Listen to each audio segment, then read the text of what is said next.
instead of the census from 1940, we had a little more modern equipment to do the survey, and that equipment is really available in a standard high-end laptop.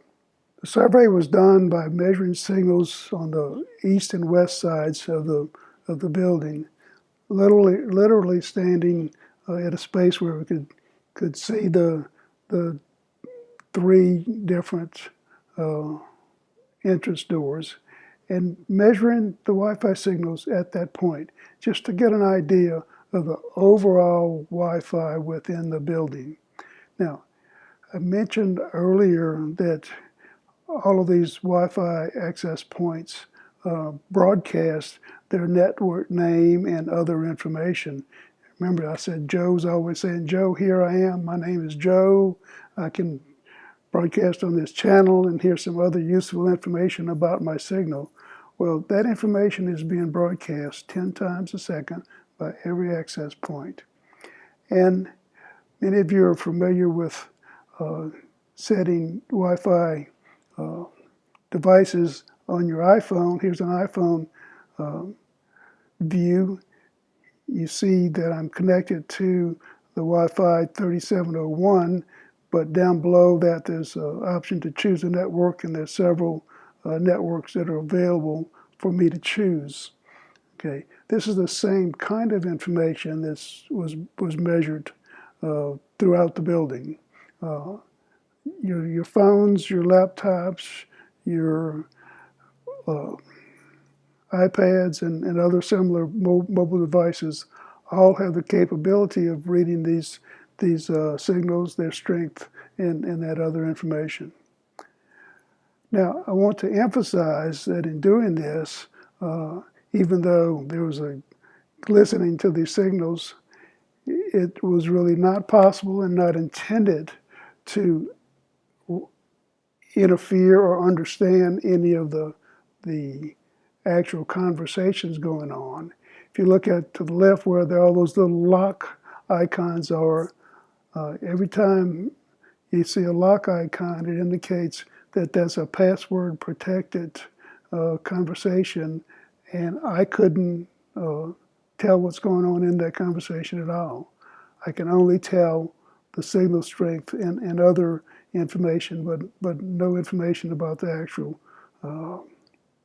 actual conversations that were going on. So it's not snooping in any way, it's just measuring electronic signals.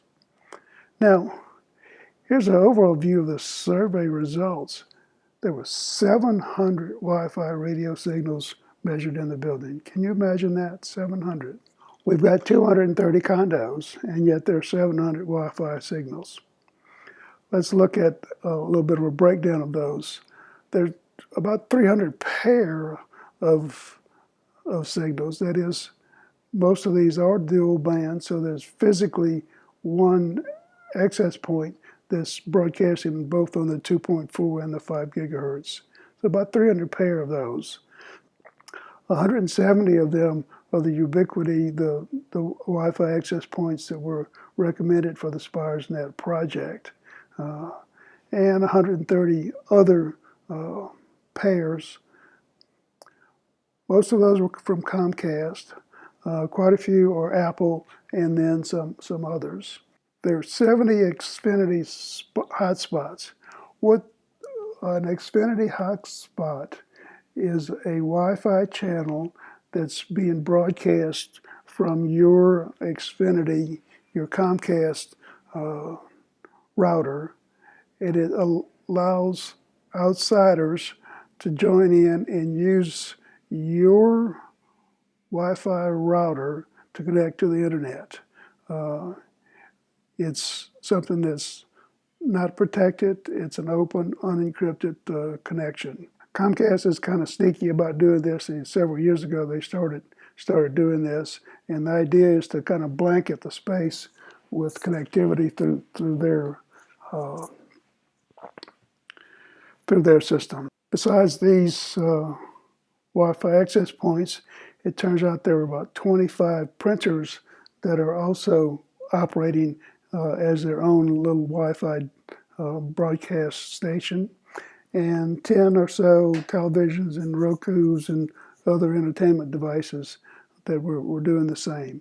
So all of these contribute to these signals, and even if they're sitting there not doing anything, if they're plugged in, they're sending out this signal 10 times a second. Hey, my name is Joe, I can talk to you. My name is Joe, I can talk to you. 10 times a second, you got 300 pair of these doing that, 700 radio signals doing that throughout the building. That can generate a significant amount of background local noise interference. Here's a view of those survey results. Eliminate the words. It looks like this. We've got a lot of signals that are bumping into each other, and it's a wreck. Let's see what we can do to clear out the highway and do better. So next, let's look at measuring the signals within the condos. This was done for some selected condos, and we call it a heat map. And the idea is, here's a floor plan for a typical O2 unit. Walk around the unit and measure the signal strength throughout the unit.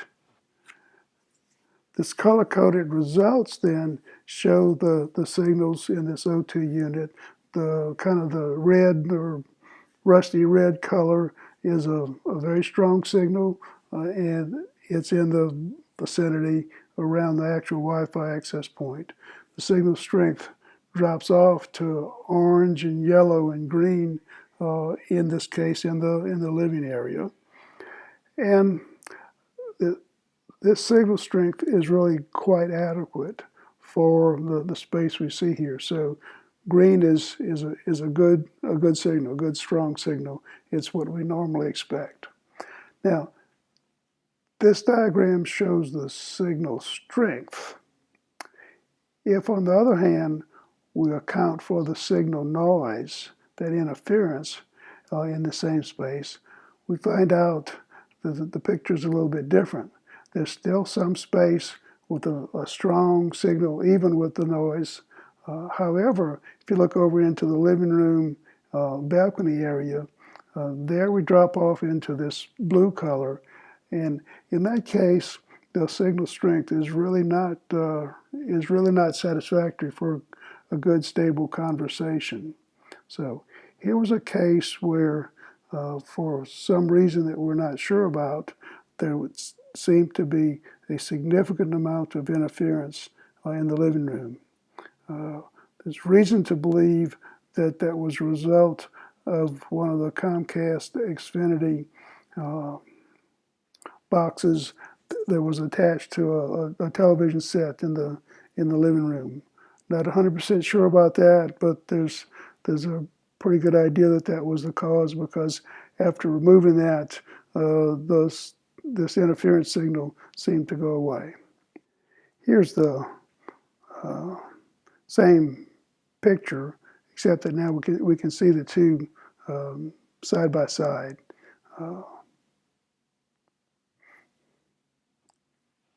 Next, we go to an 06 unit. Here we're looking at the signal strength in the 2.4 gigahertz space. And again, it's based on the color code. We have a nice strong signal throughout this 06 unit.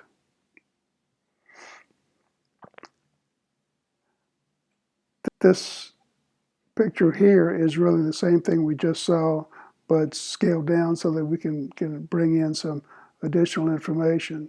At the same time that the signal strength for this signal, which was on channel 1, was being measured, we also measured the signals from channels 6 and 11.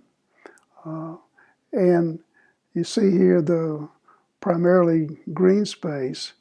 That tells me that there was fairly strong signals penetrating into this 06 unit from some of the adjacent units. Now, in this case, those signals, again, were on channels 6 and 11, different than the signal on channel 1, which was the primary signal for the 06 unit. So those are not interfering signals. It's just like that conversation back in the restaurant. You're at your red table and you're having your red conversation, and your ears just don't tune in at all to the green conversation or the blue conversation at the table near to you.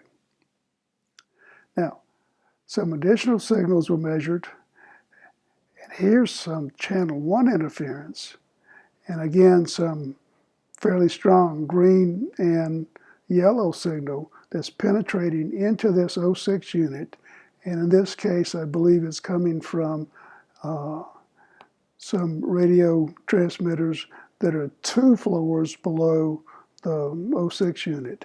In this case that is interference, and that's significant interference, and the net result is that someone in this O6 unit that's trying to use their Wi-Fi might find from time to time some really significant interference and slowdown because there's multiple users on that channel 1.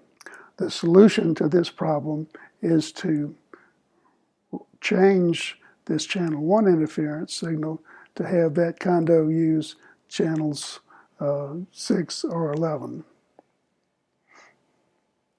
Next, we'll look at what happens when we change the location of our Wi-Fi access point.